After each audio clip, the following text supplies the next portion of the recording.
사도행전 23장 11절 말씀, 신약성경 229쪽에 기록되어 있습니다. 자, 찾으셨죠? 자, 우리 함께 한 목소리로 봉독하겠습니다. 그날 밤에 주께서 바울 곁에 서서 이르시되 담대하라, 내가 예루살렘에서 나의 일을 증언한 것 같이 로마에서도 증언하여야 하리라 하시니라. 아멘. 할렐루야. 네. 우리가 잘 알고 있는 사도 바울, 원래는 유대주의자였고 율법주의자였죠. 그래서 나름 자기가 그 율법을 수호하겠다는 의지를 가지고 그 당시에 율법을 폐하는 것처럼 보였던, 물론 이 바리새인들과 서기관들과 사두개인들의 입장에서의 내용이에요. 그 율법을 폐하겠다고 덤비는 것 같은 그리스도인들에게 핍박을 가하고 또 그들의 그 공격을 막아내는 것이 철저하게 하나님 앞에 합당한 일이라고 생각했던 그런 사람 중에 대표적인 인물이 바로 이 바울이었던 거예요. 근데 그런 그 바울이 다메섹이라고 하는 곳에 있는 예수 믿는 사람들을 핍박하러 가다가 그곳에서 예수님을 만나죠. 자, 예수님을 만난 이후에 바울은 180도로 인생이 달라졌고 하나님을 온전히 경배하는 것과 예수 그리스도의 복음을 증거하는 것을 분명히 이룰 수 있는 그런 변화된 사도의 모습이 됩니다. 자, 그렇다면 우리가 잘 알고 있는 여기까지의 일인데, 바울이 그렇게 예수님을 만나고 진리를 경험했을 때 그 이후에 바울의 삶은 어떻게 변했느냐라고 하는 거예요. 바울은 원래 예수님 만나기 이전에 굉장히 좋았어요. 물론 인간적인 부분, 세상적인 세속적인 부분에 있어서 굉장히 좋았죠. 나름 굉장한 학식도 있었고 또 종교적인 측면에 있어서도 남부러울 것 없는 높은 지위에 있었던 사람이 바울이고, 그리고 물질도 분명하게 자기가 지니고 있는 만큼, 자기가 뭘 하려면 부족함이 없는 만큼 지니고 있었던 사람이 바울입니다. 근데 이런 바울이 예수님을 영접한 이후에 인간적인 면모로 본다면 그의 삶이 곤두박질 친 것처럼 보인다는 거예요. 모든 것이 불편함 없이, 모든 것이 평안한 가운데 모든 것이 갖춰져 있는 삶을 살던 이 바울이 예수님을 만나는 순간 그 모든 것들이 다 사라져버리는 거예요. 물론 자기가 스스로 내려놓기도 했지만 예수님을 영접하고 복음을 전하는 사도가 되는 그 순간 바울은요, 핍박을 하던 사람에서 핍박을 당하는 사람으로 변화되는 거죠. 여러분, 바울은요, 예수님을 영접하는 그 순간부터 굉장한 핍박 가운데 놓이게 됩니다. 그냥 단순하게 그냥 못살게 구는 정도가 아니라 굉장히 심각한 핍박 가운데 거하게 되는데, 너무너무 힘드니까 고린도후서 1장에는 바울이 이렇게까지 고백을 해요. 힘에 격도록 심한 고난을 당하여 살 소망까지 끊어지고 우리는 우리 자신이 사형 선고를 받은 줄 알았노라. 이거 얼마나 힘들면 이런 고백을 하겠어요, 그죠? 더군다나 바울이 이런 고난을 받게 된 이유가 뭐예요? 복음 때문이에요. 그렇다면 이것 때문에 바울은 정말 고뇌하고 힘들 수도 있는 상황이라고 하는 거죠. 여러분, 그냥 단순하게 내가 그냥 핍박당하고 배척당하고 정도가 아니라, 오늘 우리가 11절을 봉독했는데 14절로 넘어가면요, 유대인 중에 일부는, 물론 율법주의 유대주의에 빠져있는 유대인들이지만 그 중에 일부는 뭐라고 말하냐면, 내가 바울을 죽이지 않고는 먹지 않겠다, 내가 바울을 죽이지 않고는 밥도 먹지 않겠다라고 결단하고 바울을 잡으러, 바울을 핍박하러 쫓아다니는 자들이 생겼다. 자, 그러니 이 바울의 입장에 얼마나 지금 황당한 상황에 놓이게 된 겁니까? 40에 하나 가면을 여러 차례 맞고 죽을 뻔하고, 배 타고 가다 배가 침몰해서 죽을 뻔하고, 또 우리가 잘 알다시피 바울에게 병증이 있었는데 고쳐달라고 하나님한테 3번이나 간청하며 기도했어요. 근데 안 고쳐줘요. 자, 인간적인 면모로 볼 때는 어느 것 하나 녹록한 것이 없는 고난의 연속인 그 상황이 바로 지금 이 바울의 상황인 거예요.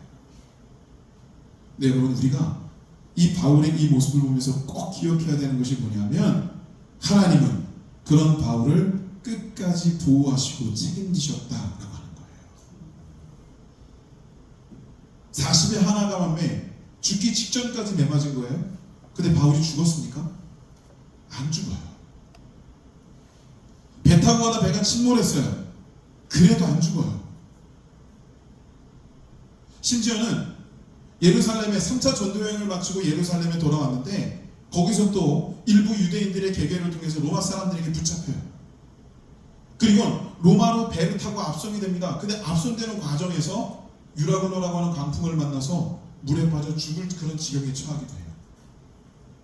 근데 물에 빠져 죽지 않죠. 그 마지막 순간까지 하나님께서는 이 바울을 살려내십니다.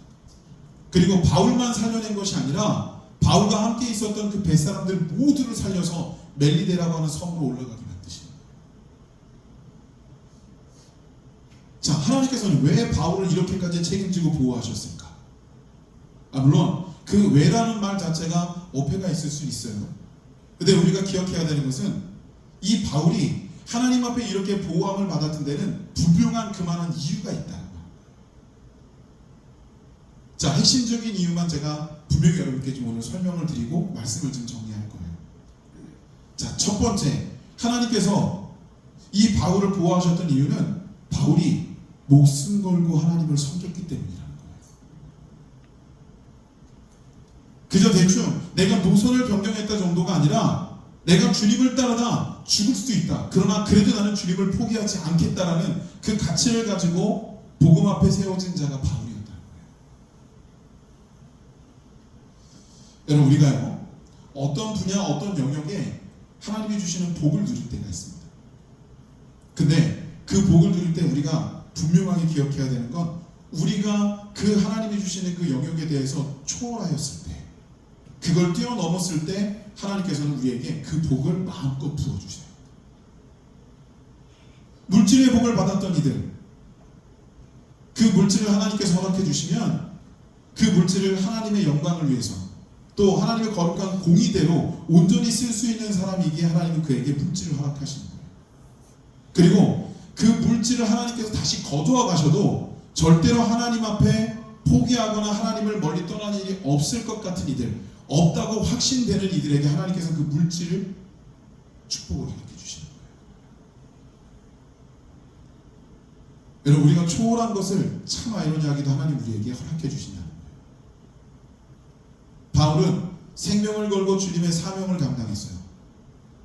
자신의 목숨을 걸고 사명을 감당했고 자신이 죽어도 좋다는 의식으로 하나님 앞에 그 사명자가 되었던 거예요. 하나님 그런 바울에게 생명의 역사를 오히려 허락해 주셨다는 것입니다.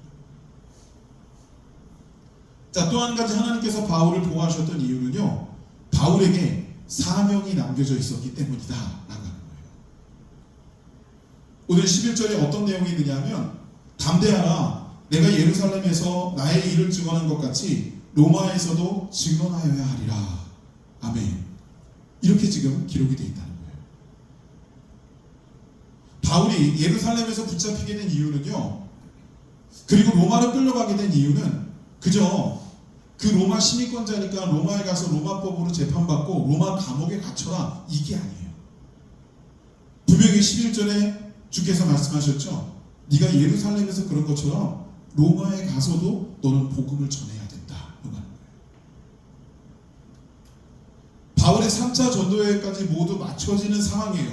그렇다면 어찌 보면 바울이 이루었던 그 사명, 그 사역의 거의 끝 무렵이라고 볼 수 있다는 거예요. 근데 그 끝 무렵에 마지막 로마로 향하는 그 길까지도 하나님께서는 바울에게 사명으로 부여하셨다는 거예요. 그 사명을 부여받고 바울은 로마로 들어갔죠. 그리고 복음을 증거하다 죽어갑니다. 여러분, 우리가 기억해야 되는 건요, 우리는 언젠간 죽어요, 그죠? 근데 사명이 있는 동안에 우리는 죽지 않아요. 하나님이 그렇게 분명히 언약을 세우셨어요. 그러니까 제가 오전 예배 때도 여러분께 설명드렸다시피, 왜 나는 이렇게 맨날 일해야 되지, 왜 나는 힘들지, 나는 어렵지, 그 딜레마가 분명히 올 수 있어요. 목사인 저에게도 올 때가 있거든요. 근데 여러분, 중요한 것은 우리가 분명하게 주께서 사명 주시는 이에게 주시는 놀라운 축복과 보호하심이 있다는 걸 인식하면 여러분 그 어려움 중에도 우리는 분명히 하나님의 은혜를 찬양하며 고백할 수 있게 된다는 거예요. 사랑하는 여러분, 우리에게 사명이 주어졌다는 건 축복이에요. 그 무게, 그 어려움이 상당하겠지만 그러나 그 사명이 우리에게 주어진 건 너무나도 복된 일이다. 제가 오늘 아침에 교회 오기 위해서 준비를 싹 하고 데려진 이 노만칼라 셔츠를 입고 이 노만칼라 뿔을 딱 끼웠어요. 그리고 전신 거울을 딱 보는데 사실 생긴 그대로는 별로였거든요. 근데 제 노만칼라 입은 그 모습을 딱 보면서 어떤 심정이 들었냐면 내가 하나님의 사람이지. 오늘도 내가 하나님의 사람으로 하나님의 사명자로 이 자리에 세워졌지. 내가 이 옷을 입기에 합당한 사람이 되어야 될 텐데. 여러분, 사명은요 사실은 그만한 가치가 아닌 존재를 하나님께서 인정해 주시는 영역이기도 해요. 저는 제가 이 노만 칼라를 입을 때마다 굉장히 두려운 마음이 있고 또 내가 자격이 있나를 한 번씩 꼭 물어요. 근데 거기에 대한 답을 스스로 내리진 않아요. 하나님께 맡겨드리는 거죠. 하나님, 제가 이 복식을 갖추고 단위에 설 수 있는 존재입니까? 하나님, 제가 이 복식에 부끄럽지 않은 하나님이 주시는 그 거룩한 사명에 부끄럽지 않은 목사가 지금 되어 있습니까? 제가 목사이기 때문에 이런 의식으로 하나님 앞에 질문을 던지며 갈 수 있겠지만 여러분, 우리 신앙인 된 우리들, 세상에 나아가서 복음적 사명을 감당해야 되는 영적 사명자인 우리 모두는요 하나님 앞에 분명히 이 질문을 스스로 항상 던지며 인생을 살아가야 된다. 그리고 그 질문에 대해서 하나님의 답은 언제나 동일하실 거예요. 왜냐하면 그 사명이라고 하는 것은 내가 하겠다고 달려들어서 한 것이 아니라 하나님께서 나에게 부여하신 것이기 때문이다 라고 하는 겁니다. 그리고 그렇게 부여하신 사명을 감당하기에 전혀 부족함이 없고 모자람이 없이 하나님은 우리를 채우시고 보호하신다라고 하는 거예요. 여러분, 제가 오전에도 말씀드렸지만 이 바울이요 사실은 예수 그리스도를 영접하고 사도가 된 이후에 그 삶이 좀 더 힘들어졌잖아요.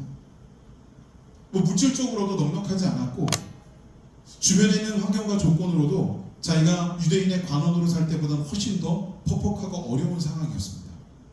근데 하나님은 이 바울이 사역하기에 전혀 무리가 없도록 모든 여건들을 조성하셨고 또 바울이 사역하기에 무리가 없도록 모든 돕는 자들, 동역자들을 바울 주변에 포진시켜 놓으셨다는 거예요.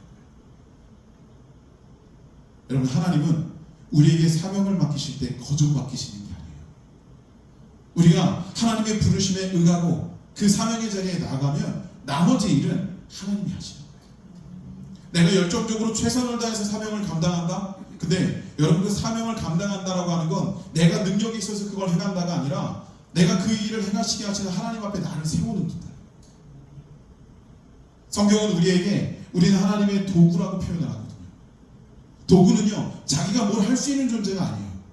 사용하는 주인이 그에 합당하도록 우리를 활용할 때 그것이 빛을 발하고 가치를 드러내게 된다는 겁니다. 우리는 그분의 도구입니다. 그 도구로서 쓰임받는 것을 사명이라고 이야기해요. 그렇기에 여러분, 사도 바울이 자신이 가지고 있던 것들을 다 내려놓고도 담대하게 당당하게 주의 그 사명을 감당하며 세상으로 나아갈 수 있었던 것처럼 여러분, 우리도 우리에게 있는 것이 대단하지 않아도 하나님의 거룩하신 사명이 주어졌다면 우리는 기쁨과 감격과 믿음으로 그 사명 앞에 세워지는 우리가 될 수 있기를 간절히 소망합니다. 하나님은 바울에게 그러셨던 것처럼 우리를 보호하실 거예요. 바울에게 그러셨던 것처럼 우리를 채우실 거예요. 바울에게 그러셨던 것처럼 우리를 사랑으로 이끌어 주실 것입니다. 기대하시고 여러분, 주님 앞에 나아가는 우리 모두가 될 수 있기를 간절히 축복합니다. 아멘. 기도하시겠습니다. 하나님, 감사합니다. 오늘 이 시간에도 우리는 주의 말씀 가운데 우리가 주님 앞에 어떤 존재인지 또 하나님이 우리를 어떻게 이끌어 주시는지를 분명히 깨닫습니다. 우리에게 사명을 주셨고 사명자로서 우리들을 이끌어 가실 때 하나님이 얼마나 세밀하고 정확하고 정교하게 우리들을 이끄시며 보호하시는지를 분명하게 말씀을 통해서 깨닫습니다. 우리가 믿음을 가지고 강건하게 주님 앞에 나아가게 하시고 담대하게 주님 이끌어 주시는 삶을 살아나가는 우리 모두가 될 수 있도록 인도하여 주시옵소서. 돌아오는 한 주간에도 우리 모두가 담대하게 사명자의 길, 복음적 삶의 길을 걸을 수 있는 우리 모든 영등포의 가족들이 될 수 있도록 인도하여 주시옵소서. 이 싸우며 예수님의 이름으로